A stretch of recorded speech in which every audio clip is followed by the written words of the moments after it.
Hello students welcome to my channel Prabhas sir academy पिला माने तमने वर्तमान समय तो चॉइस फिलिंग पे तमने वेट करछो केबे कोन चॉइस फिलिंग आसीबो किंतु ता पूर्वरु सबरु बड़ जिंस गोटे तमन कहि दवा पई चाहूजे कोन ना एथर तमर कट ऑफ बढ़िबो ना कमिबो तमने जानिबा दरकार का सही हिसाब तमने चॉइस फिलिंग करिया दरकार का तमने जदि कोन करिवो ना पूर्व वर्षर कट ऑफ को देखि जदि कोन करिवो ए वर्ष सिलेक्शन दे दबो तले तमने फसी जिवार चांसेस 100% अछि कहीं कारण ए वर्ष कट ऑफ निश्चित भाव में बढ़ तुम मान कौन पर कहीदेवी कौन कहूँ कौन पर तुम बढ़ सब किसी डिटेल्स तुम जनईदेवी आडियोटी पूरा फुल इनफर्मेटिव हम तुम समस्त आपर नेक्स्ट कौन रैंक द्वारा सिलेक्शन हुए ना मार्क द्वारा सिलेक्शन हुए कौ बेसिस तुम सिलेक्शनटा हुए आउ कौटा बेसी इंपोर्टाट रैंकटा इंपोर्टाट ना मार्कटा इंपोर्टाट से सब जिन कौन करी तुमको ये वीडियो माध्यम ए टू जेड डिटेल्स कौन करी प्रोवाइड करदेवी से कौन कर भिडियोटी को बिना स्किप करके स्टार्टिंग रु एंडिंग पर्यंत देख आ जो डाउट लगुच तुमने कौन कर कमेंट माध्यम मत पचारि पार तो ठीक है चलो कौन करवा वीडियो स्टार्ट करवा पिला माने तमनकर जो कट ऑफ जो मु कहूची बढ़िबो बोली कौन पाई बढ़िबो कमिबो तो नाही कदापि कट ऑफ बढ़िबो केते मार्क बढ़ी पारे ना मैक्सिमम टू मैक्सिमम कौ सब्जेक्ट थाई पारे 2-3 मार्क बढ़ी पारे कौ माने एटा सब सब्जेक्ट वाइज आउ यूनिवर्सिटी और कॉलेज वाइज डिपेंड करे बुझ्च कथा कौन किंतु सियोर बढ़िबो मन रखिबो कौड़ी 2-3 मार्क बढ़ी पारे कौड़ी 4-5 मार्क बढ़ी पारे आउ इवन कि देखियो पूर्व वर्ष बहुत सारा कॉलेज रे बहुत खराब स्कोर जाइतिला तो से सब जगह कौन होला जे 6-7 मार्क पाखापाखि बढ़ी पारे किसी सब्जेक्ट रे तो आमे जानिबा किमित जे कौन पाई कि मु तुम मानक कहूँ कट ऑफ बढ़िबो बोली कट ऑफ बढ़िबार सबुठु बड़ रिजन है इटा जे कौन ना तुम मानकर एथर छुआंकर परफॉर्मेंस जो छुआंकर परफॉर्मेंस बहुत बढ़िया बहुत बढ़िया फास्ट सेकेंड है कौन ना मॉडरेट लेवल रो क्वेश्चन आछि मॉडरेट लेवल ले क्वेश्चन आछि क्वेश्चन डिफिकल्ट नहीं मॉडरेट लेवल ले क्वेश्चन आछि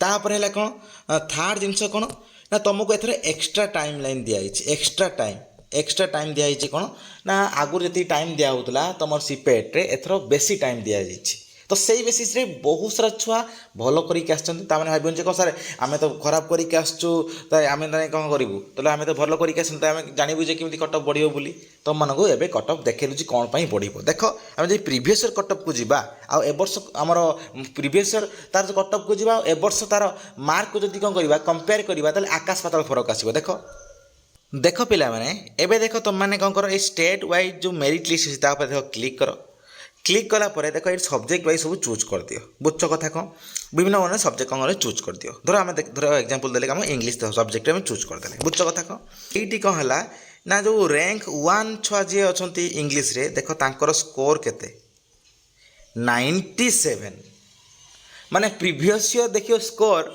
ए सबुर स्कोर प्रीवियस जाइतिला केते ना 82 बा 85 भीतर जाइतिला वर्तमान देखला ना 97 96 देखिले ना स्कोर 96 96 95 95 95 94 तो देखो केते सारा छुआंकर देखो कुआ टाइप परफॉर्मेंस हिच देखो केते सारा छुआ देखो 20 पर्यंत देखो आइले देखो समस्त 90 एबव देखिलो तो देखो 3 पर्यंत देख आसवा 30 पर्यंत देखो 89 ताल चिंता कर ताले आर वर्ष एमिदी परफॉर्मेंस हे ही नथिला आर थरे एमिदी स्कोर छुआ माने रखी ही नथिले तो ताले चिंता कर तो आर वर्ष जब एत स्कोर रखी नी ए वर्ष जब एत स्कोर रखुच्च तेल ओबियसली कट ऑफ बढ़ो कि नहीं तुम मैंने कह बढ़ो तापर नेक्स्ट देख पूर्व वर्षर आम मुझे देखी तुम पूर्व वर्षर कौन है तुम जो देख मैथमेटिक्स रे बहुत कम स्कोर जाइए पूर्व वर्ष प्रायतः देख मैथमेटिक्स गोटे सब्जेक्ट जोटारे कौन है सब वर्ष कौन है कम स्कोर जाए बुझ कथा कौन ए वर्ष देखा तार के स्कोर अच्छी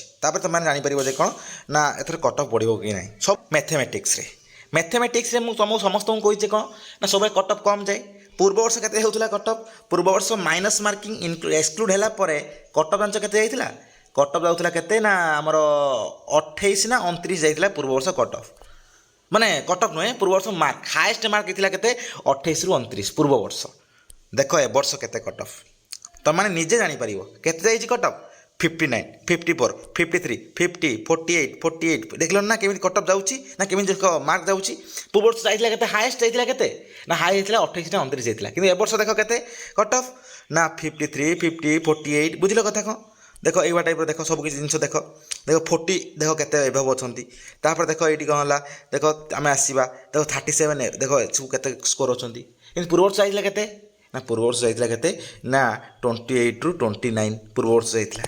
କ'ଣ ଏଇଟା କଟ୍ ଅଫ୍ ନୁହେଁ, ପୂର୍ବ ବର୍ଷ ଯାଇଥିଲା ମାର୍କ, ହାଏଷ୍ଟ ମାର୍କ କଥା କହୁଛି। କାରଣ ତୁମେ ହାଏଷ୍ଟ ମାର୍କ ଜାଣିନବ ନା। ଯେମିତି ଇଂଲିଶରେ ଦେଖିଲେ ଯେ କ'ଣ ପୂର୍ବ ବର୍ଷ ଯାଇଥିଲା 84 ନା 85 ଭିତରେ ଯାଇଥିଲା, ଏ ବର୍ଷ ଦେଖ କେତେ 97 ଯାଇଛି। ଦେଖ ସେଇଭଳିଆ ଇଂଲିଶ ଆମ ଯେଉଁ ମ୍ୟାଥମେଟିକ୍ସରେ ପୂର୍ବ ବର୍ଷ ଯାଇଥିଲା କେତେ 28 29 ପାଖାପାଖି ଯାଇଥିଲା ହାଏଷ୍ଟ ସ୍କୋର। ଦେଖ ଏ ବର୍ଷ ଯାଇଛି କେତେ ନା ତୁମେ ନିଜେ ଦେଖ ତୁମ ଆଖରେ ତୁମେ ନିଜେ ଆଖିରେ ଦେଖ ନିଜେ ତୁମମାନେ ଯେ କ'ଣ ନା ଦେଖ ଯାଇଛି କେତେ ନା 57 59 54 53 ଦେଖିଲ ନା। ତାପରେ ଦେଖ ତୁମମାନେ ବିଶ୍ୱାସ ହେଉନି ଯେ ଆହୁରି ଦେଖିବା, ଆମେ ଦେଖିବା ଯେ ପଲିଟିକାଲ ସାଇନ୍ସ ଆଖି ଆଗରେ ଦେଖେଇଦେବି ଯେ କ'ଣ ନା ଏଇଠି ଦେଖ ଏ ବର୍ଷ ଯାଇଛି କେତେ କଟ୍ ଅଫ୍ ନା ଏଥର ଦେଖ ଏଇଟା ଉପର ଛାଡ଼ି ଦିଅ, ଏଇଟା ହେଲା କ'ଣ ଇଣ୍ଟରନ୍ୟାସନାଲ କୋଟା ବେସିସ୍ରେ। ଏ ଦେଖ ଯେଉଁ ରିଏଲ୍ ମାର୍କ ଯେଉଁଟା 5ରେ ଯେଉଁ ଅଛି ରିଏଲ୍ ମାର୍କ ଦେଖ କେତେ ଯାଇଛି ନା 86 84 83 83 ଦେଖ, ତାପରେ 81 81 ଦେଖଛ। ତାପରେ ଦେଖ ନେକ୍ସଟ ତୁମର କେତେ ନା ତୁମର ଯାଇଛି ଦେଖ 81 80 80 এইভাবে ଦେଖିଲ ଯାଇଛି। ଦେଖ ପୂର୍ବ ବର୍ଷ ଆମେ କଟଅଫ୍ଟା ଦେଖିବା, ପୂର୍ବ ବର୍ଷରେ ମୋ ସ୍କ୍ରିନଶଟ୍ ଅଛି ପଲିଟିକାଲ ସାଇନ୍ସରେ, ଦେଖିଦିଅ ପୂର୍ବ ବର୍ଷରୁ କେତେ ଯାଇଥିଲା ଦେଖ ହେଲା। ଦେଖ ଏଇଠି 20 ନମ୍ବର ସିରିଏଲରେ ଯାଉଛି କେତେ 78.25, 20 ନମ୍ବର ସିରିଏଲରେ ମାନେ 20 ର୍ୟାଙ୍କରେ ଯାଉଛି 78.25। ଏବେ ଦେଖିବା ପୂର୍ବ ବର୍ଷ କଟଅଫ୍ଟା ଦେଖି ନା ପୂର୍ବ ବର୍ଷ ମାର୍କଟା ଦେଖିଦିଅ। ଦେଖ ପିଲାମାନେ ଏଇଠି ତୁମେ ଜାଣିପାରିବ ଦେ କ'ଣ ଦେଖ ତୁମର ହାଏଷ୍ଟ ଯାଇଥିଲା କେତେରେ ନା ଉପରଟା ତ ଆର ବର୍ଷ ଯାଇଥିଲା କ'ଣ ଇଣ୍ଟରନ୍ୟାସନାଲ କୋଟା ଦୁଇଟା ଛାଡ଼ିଦିଅ। ଦେଖ ତାପରେ ସ୍କୋରକୁ ଦେଖ 84 ତାର 83 ତାର 83 78 77 77 ବୁଝିପାରୁଛ କଥା। ତାପରେ 77 ମାନେ କେତେ ଦେଖ ର୍ୟାଙ୍କ 9 ଯାଉଥିଲା କେତେ ନା 77 ର୍ୟାଙ୍କ 9, କିନ୍ତୁ ଏ ବର୍ଷ ଯାଉଛି କେତେ ନା ର୍ୟାଙ୍କ ତୁମର ଦେଖ ର୍ୟାଙ୍କ 20 ଯାଉଛି କେତେ ନା 78। ଦେଖ ଏଠି ମାତ୍ର 78 କେଉଁଠି ଥିଲା ନା ଦେଖ ର୍ୟାଙ୍କ 6 ଥିଲା 78, କିନ୍ତୁ ଦେଖ କେତେ ଛୁଆ ପଶିଗଲେଣି ତା ଭିତରେ। 14 ଛୁଆଙ୍କର ପରଫର୍ମାନ୍ସ ବହୁତ ବଢ଼ିଆ ହେଇଛି ଆର ବର୍ଷ ଅପେକ୍ଷା, ବୁଝିପାରୁଛ କଥା କ'ଣ। ତାହେଲେ 14 ଛୁଆ କ'ଣ ଅଛନ୍ତି ନା 78ରେ ଅଛନ୍ତି। ଦେଖ କିନ୍ତୁ ଆର ବର୍ଷ କ'ଣ ଥିଲା ର୍ୟାଙ୍କ 6 ଥିଲା ହିଁ ଓନ୍ଲି 78। ତ ଏବେ ଏଇଠୁ ଚିନ୍ତା କର ଯେ କ'ଣ ଛୁଆମାନଙ୍କ ପରଫର୍ମାନ୍ସ କେମିତି ହେଇଛି। ଦେଖ ଏଇଠି 84 ଅଛି, ଆମେ ଏଇଟା ଦେଖ ଏଇଟା ହେଲା ପୂର୍ବ ବର୍ଷର, ଏବେ ଦେଖ ଏ ବର୍ଷ ଦେଖିବା ହେଲା, ତାପରେ ଜାଣିପାରିବ ତୁମମାନେ। ଦେଖ ପିଲାମାନେ ଆମେ ସେଠି ଦେଖିଲେ କ'ଣ ନା ର୍ୟାଙ୍କ ତୁମର କେତେ ପର୍ଯ୍ୟନ୍ତ ଯାଇଥିଲା ନା ଦେଖ ଆମ ର୍ୟାଙ୍କ 6 ଥିଲା କେତେ ନା 70 କେତେ ଥିଲା ନା 78 ର୍ୟାଙ୍କ 6 ଥିଲା। ଏ ଦେଖ ର୍ୟାଙ୍କ 6 କେତେ 84, ହାଏଷ୍ଟ ଦେଖ 86 ଦେଖ, ତାପରେ 84 ତାପରେ 83 83 81 81 ଦେଖ ହେଠି ତ 81 ପାଖାପାଖି ଯାଇନଥିଲେ ପାଖାପାଖି ଦେଖ। ତାପରେ ଏଠି ଦେଖ ନେକ୍ସଟକୁ ଯିବା, ଦେଖ 78 କେତେ ପର୍ଯ୍ୟନ୍ତ ଚାଲିଛି ଦେଖ 78 78 78 ସେଠି ତ 78ରୁ ଗୋଟେ ଛୁଆ ହିଁ ଥିଲା। ତ ଏଠି 78 କେତେ ଛୁଆ ରହିଲେଣି 1 2 3 4 5 6 ଜଣ ରହିଲେଣି 78ରେ ଦେଖ 20 ନମ୍ବର ପର୍ଯ୍ୟନ୍ତ। ତାପରେ ମେ ବି ଆହୁରି ବି ଅଧିକା ଥିବେ। ଦେଖ ଏଠି 78 ଆହୁରି ଜଣେ ଛୁଆ ଅଛି 77 77 ଦେଖ, ତାପରେ 76 76 ଦେଖ ଏଇଭଳିଆ ଟାଇପ୍ର। ତ ହେଠି ଦେଖ 10 ନମ୍ବରଟା ଯିଏ ଯାଇଛି, ଯିଏ 10 ନମ୍ବର ଯାଇଛି ସେ ହେଲା କ'ଣ ନା ଯାଇଛି 70 କେତେ ନା 75 ହେଇଛି। ଦେଖ ଏଠି କ'ଣ ହେଲା କେତେ ନମ୍ବର ସିଚୁଏସନ୍ ଦେଖ ଏଠି 30 ନମ୍ବର ପିଲା ବି ଏଠି ଯାଇଛି କେତେ ନା 76 ମାନେ ତାଙ୍କଠାରୁ ଉପରେ। ତା ମାନେ ଜାଣିପାରୁଥିବ ଯେ କ'ଣ ଏଥର ସବୁ ସବଜେକ୍ଟରେ ଦେଖ ତୁମେ ମାନେ ସବୁ କମ୍ପେୟାର ଏଇଠି କରିଦେଇପାରିବ, ତୁମେ ନିଜେ ଜାଣିନେବ ଯେ କ'ଣ ପୂର୍ବ ବର୍ଷ କେତେ ଯାଇଥିଲା ଆଉ ଏ ବର୍ଷ କେତେ ଯାଇଛି। ତ ଏଥିରୁ ଆମକୁ ଏଇଟା ସ୍ପଷ୍ଟ କରିବାକୁ ପଡ଼ିବ ଯେ କ'ଣ ନା ଦିସ୍ ଟାଇମ୍ କ'ଣ ହେଇଛି ନା ସବୁ ଛୁଆଙ୍କର ରେଜଲ୍ଟ ସବୁ ସବଜେକ୍ଟରେ ରେଜଲ୍ଟ କ'ଣ ହେଇଛି ପରଫର୍ମାନ୍ସ ବହୁତ ବଢ଼ିଆ ହେଇଛି ପୂର୍ବ ବର୍ଷ ଅପେକ୍ଷା। ଯେହେତୁ ପୂର୍ବ ବର୍ଷ ଅପେକ୍ଷା ପରଫର୍ମାନ୍ସ ବଢ଼ିଆ ହେଇଛି ତାହେଲେ ଏଥର କଟ୍ ଅଫ୍ ବଢ଼ିବ ଗ୍ୟାରେଣ୍ଟେଡ଼। କେତେ ବଢ଼ିବ କେତେ ନାହିଁ ଏଇଟା ୟୁନିଭର୍ସିଟି ଆଉ କଲେଜ ୱାଇଜ୍ ଡିପେଣ୍ଡ କରେ, କାରଣ ସେମାନେ କେତେ କ'ଣ କଟ୍ ଅଫ୍ ନେବେ ବା କେଉଁ ଟାଇପ୍ର ସେମାନେ ସେ ଯେଉଁ ସବଜେକ୍ଟରେ ଛୁଆମାନେ ପରଫର୍ମାନ୍ସ କରିଛନ୍ତି ତାଙ୍କ ଉପରେ ଡିପେଣ୍ଡ କରେ।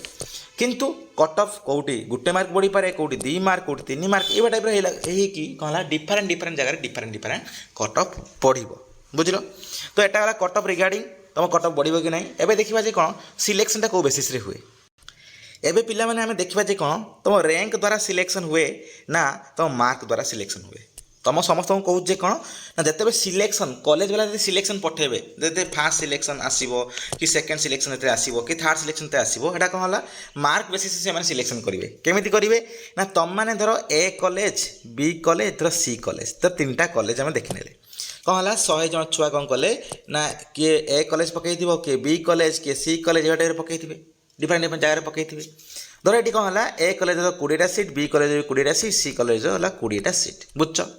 ଏବେ ଯେଉଁ 100 ଜଣ ଛୁଆ ପକାଇଲେ ଏ କଲେଜ ବି କଲେଜ ସି କଲେଜ, ଏବେ ଦେଖିବେ ଯେ କ'ଣ ନା ତାଙ୍କର ସେଇ ଯେଉଁ ସବୁ କଲେଜରେ ପକାଇଥିବା ଛୁଆମାନଙ୍କର ମାନେ କେତେ କ'ଣ ମାର୍କ ରହିଛି ଫାଷ୍ଟ ଦେଖିବେ। ଧର ତାଙ୍କ 20ଟା ସିଟ୍ ହିସାବରେ ସେମାନେ କ'ଣ କରିଥିବେ, ଯେତିକି ସବୁ ଛୁଆ ପକାଇଥିବେ ସେଇ ହିସାବରେ ସେମାନେ କାଲକୁଲେଟ୍ କରିକି ସେମାନେ ନେଇଯିବେ ଯେ କ'ଣ ନା ଏତିକି କଟଅଫ୍। ଧର ଦେଖିଦେଲେ କ'ଣ ନା ତାଙ୍କର ଗଲ ଧର ଏ କଲେଜରେ ଯେତିକି ସବୁ ଛୁଆ ପକାଇଛନ୍ତି ହେଲା, ସେତିକି ଛୁଆଙ୍କ ଭିତରୁ ତାଙ୍କର ହାଏଷ୍ଟ ଧର କେତେ ନା ଧର 78 ଧର ହାଏଷ୍ଟ, ଆଉ ଲୋଏଷ୍ଟ କେତେ ହେଲା ଯେଉଁ ସେଇ 20 ଜଣ ଭିତରେ, ତେଣୁ 20 ଜଣରୁ 1 ନମ୍ବର ଯିଏ 1 2 ମାର୍କ ବେସିସ୍ ଦେଖିବେ ନା, କାହାର ମାର୍କ ଅଧିକା ଅଛି କାହାର ମାର୍କ ତା ତଳେ ଅଛି। ଆଉ 20ଟା ଛୁଆଙ୍କୁ ଯେହେତୁ ନେବେ ତ ଟୋଟାଲି କ'ଣ କରିବେ, ସେ ସିଲେକ୍ଟ କରିବେ ଯେ କ'ଣ 1ରୁ 20 ପର୍ଯ୍ୟନ୍ତ କାହାର କ'ଣ ମାର୍କ ଅଧିକା ଅଛି, ଅଧିକା ମାର୍କ ଛୁଆଙ୍କୁ ନେବେ। ତ 1ରୁ ତ ନେଇଗଲେ ସେ ହାଏଷ୍ଟ ମାର୍କକୁ ନେଇଗଲେ। ତାପରେ ଦେଖିବେ ଯେ କ'ଣ 20 ନମ୍ବରଟା କେଉଁଠି ଧର ସରୁଛି, ହେଲା ପରେ ଯେଉଁଠି ସରିଥିବ ସେଇଟା ହେଲା କ'ଣ ତାର କଟ୍ ଅଫ୍ ହେଇଯାଏ। କ'ଣ କାହିଁକି କଟ୍ ଅଫ୍ ହେଇଯାଏ, କାରଣ ସେଇଠୁ ସେମାନେ କ'ଣ କରୁଛନ୍ତି ଉପରକୁ ମାର୍କ ନେଇଛନ୍ତି ଯେତିକି ସବୁ ଛୁଆ ସେଇ କଲେଜରେ ଆପ୍ଲାଏ କରୁଛନ୍ତି। ବୁଝଛ କଥା। ତ ସେଇ ହିସାବରେ ତୁମମାନଙ୍କ କ'ଣ ହେଲା SC ST SC BC PWD ସେଇ ଯେଉଁ ତାଙ୍କର ରିଜର୍ଭେସନ୍ ବେସିସ୍ରେ ସେମାନଙ୍କର ସିଲେକ୍ସନ୍ ହେବ, ଯେତେଟା ସିଟ୍ ଥିବ ସେଇ ହିସାବରେ ସିଲେକ୍ସନ୍ ହେବ। ଆଉ ତୁମର ଜେନେରାଲ୍ ଯେତିକି ସିଟ୍ ଥିବ ସେଇ ହିସାବରେ ତୁମର ସିଲେକ୍ସନ୍ ହେବ। ତ ଏଇ ବେସିସ୍ ତୁମମାନଙ୍କ ହୁଏ ନା ସିଲେକ୍ସନ୍ ହୁଏ କ'ଣ ମାର୍କ ବେସିସ୍ରେ, ସେମାନେ ମାର୍କ ବେସିସ୍ ସିଲେକ୍ସନ୍ କରନ୍ତି। କିନ୍ତୁ ତୁମମାନେ ଯେତେବେଳେ ଆପ୍ଲାଏ କରୁଛ ତୁମମାନେ କ'ଣ କର ନା ର୍ୟାଙ୍କ ବେସିସ୍ରେ ସିଲେକ୍ସନ୍ କର।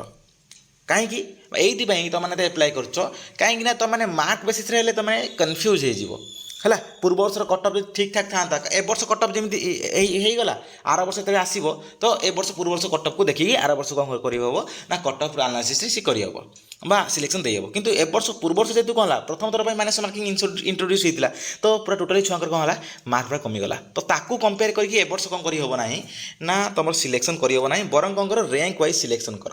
ର୍ୟାଙ୍କ ୱାଇଜ୍ କେମିତି ସିଲେକ୍ସନ୍ କରିବ ନା ସବୁ କଲେଜ ଯେଉଁ ସବୁ କଲେଜ ୟୁନିଭର୍ସିଟି ଲିଷ୍ଟ ବନାଇ ଦିଅ। ଲିଷ୍ଟ ବନେଇ କ'ଣ କର ନା ସାଇଟ୍ରେ ତୁମ ସିଟ୍ ସଂଖ୍ୟା ଲେଖିଦିଅ, ସିଟ୍ ସଂଖ୍ୟା ଯେ ଏତିକିଟା ଏଇ ୟୁନିଭର୍ସିଟି ଏତିଟା ସିଟ୍, ଏଇ କଲେଜ ଏତିଟା ସିଟ୍, ଏଇ ସବୁ କଲେଜରେ ଏତିଟା ସିଟ୍ ଲେଖିସାରିଲା ପରେ ଦେଖ ଯେ କ'ଣ ତୁମ ର୍ୟାଙ୍କ ହିସାବରେ ତୁମର SCBCର SCBCରେ ଏତିକି ପରସେଣ୍ଟ ରିଜର୍ଭେସନ୍, ଏତିକି ପରସେଣ୍ଟ ରିଜର୍ଭେସନ୍ ମାନେ ସେତିକି ପରସେଣ୍ଟ ସିଟ୍ ସେଠି କେତେ ପରସେଣ୍ଟ ସିଟ୍ ହେଉଛି, ଯେତିକି ପରସେଣ୍ଟ ସିଟ୍ ହେଉଛି ତ ସେତିକି କ'ଣ କର ନା ଡିଭାଇଡ଼ କରିଦିଅ ଯେ କ'ଣ ନା ଟୋଟାଲ୍ ସିଟ୍ ତ ସେତିକି ପରସେଣ୍ଟ ଡିଭାଇଡ଼ କରିଦିଅ। କରିଦେଲା ପରେ ଏତିକି ସିଟ୍ ଭିତରେ ତୁମର ନାଁ ଆସୁଛି ତ, ତୁମ ର୍ୟାଙ୍କ ଆସୁଛି ତ, ଯଦି ଆସୁଛି ତାହେଲେ କ'ଣ କର ସେଠି ପକାଅ, ଯଦି ନ ଆସୁଛି ତାହେଲେ ଏଠି ପକାଅନି।